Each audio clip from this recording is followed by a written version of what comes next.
Today we're in for a little bit of an experiment. I recently found the low carb company and the low carb foods company, and I am trying out one of their mixes today. So today I am trying out their Angel Biscuit mix. Now we're gonna try this out. Hopefully it comes out okay, but you know, I'll put a link down to LC Foods down below for you guys to check out all of their products and wish me luck with this because, ooh, it's been a while since I've made bread. Oh, right. So let's get in the kitchen. Hey guys, so we're in the kitchen today.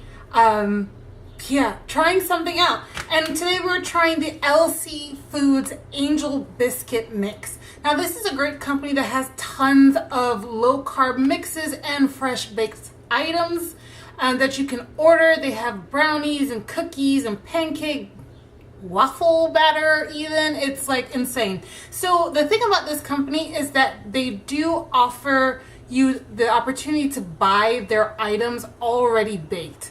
So you can get it freshly baked to your house and you don't have to go through all this trouble, but it does take about 10 to 14 business days in order to receive your fresh baked goods. So since I am perpetually short on patience when it comes to food, I decided to buy the mix, and my order did come in like 3 or 4 business days when I just bought mixes. So we're gonna attempt to make these Angel Biscuits. You know, I'm not Southern, my family isn't Southern, we're from the West Indies, and so biscuits aren't really a part of my repertoire, but I do want to try these because I feel like I need a biscuit in my life. Like, doesn't everybody just need a biscuit in their life? So we're gonna attempt to do this. So yeah, you get this package and they give you all the instructions. I don't know if you guys can see that. They do give you the instructions on the back. And so for this particular mix, it's gonna make 8 biscuits, and you only need additionally heavy cream butter, vinegar, and yeast. So a really quick note about the yeast you would use. You have to use rapid rise yeast or bread machine yeast with these recipes because they are not formulated for proofing time. When you make bread normally, you have to let it proof and basically let the gluten bonds expand so that the bread becomes fluffy. For this, obviously there's no gluten in it, so it's going to not need that time, so you have to make sure you use the rapid rise yeast. So we're gonna try this and hopefully it goes well. It's my first time trying this company stuff, so let us get to it. Okay, so first, according to the directions on the back, I'm just going to open the package while I talk. They do say that if possible to chill the mix beforehand, so I've already done that. I just took it out of the fridge, and we are going to pour half of the mix into a bowl, like so. I think that's about half. Yeah, sure, that's half. And then we're gonna add the yeast to that. So we need about 1 1/8 teaspoons of rapid rise yeast, and these packages are 2 1/4 teaspoons, so it's going to be about half of this as well. So we're just gonna guesstimate. I'm just not, you know, I'm not that good to measure it out. Oh, I know I should, but yeah. So we're gonna pour about half of that. Okay, that seems about right. Half of the yeast into this. Set that aside to mix in.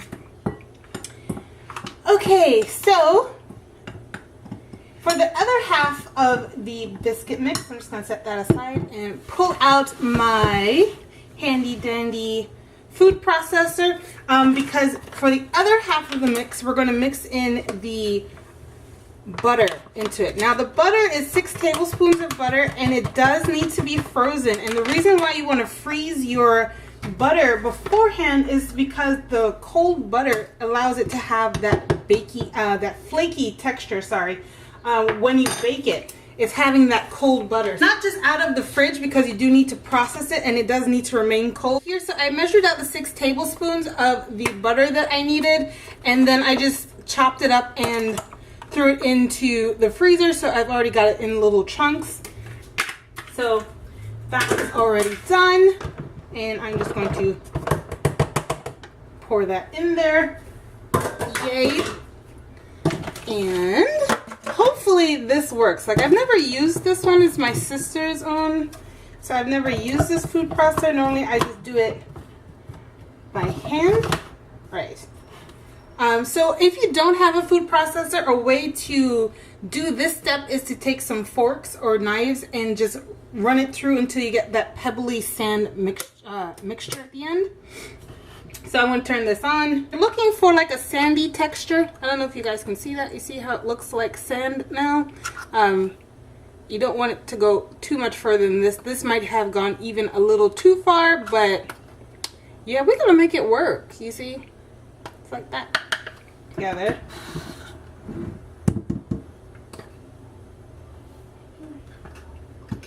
This bowl might be too small. Ooh. Oops.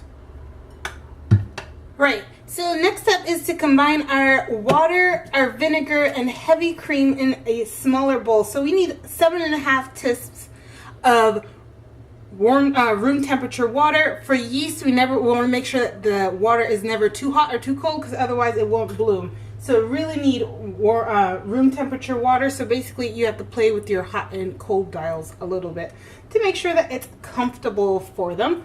So I'm just going to do this. I don't know if this is the right way to do it, but this is how I'm doing it. So this is how we're going to go. 2 teaspoons of white distilled vinegar. I have this big old jug, so excuse me while I do this. A 1/2 cup of heavy cream. So I'm just going to measure that out. Perfect.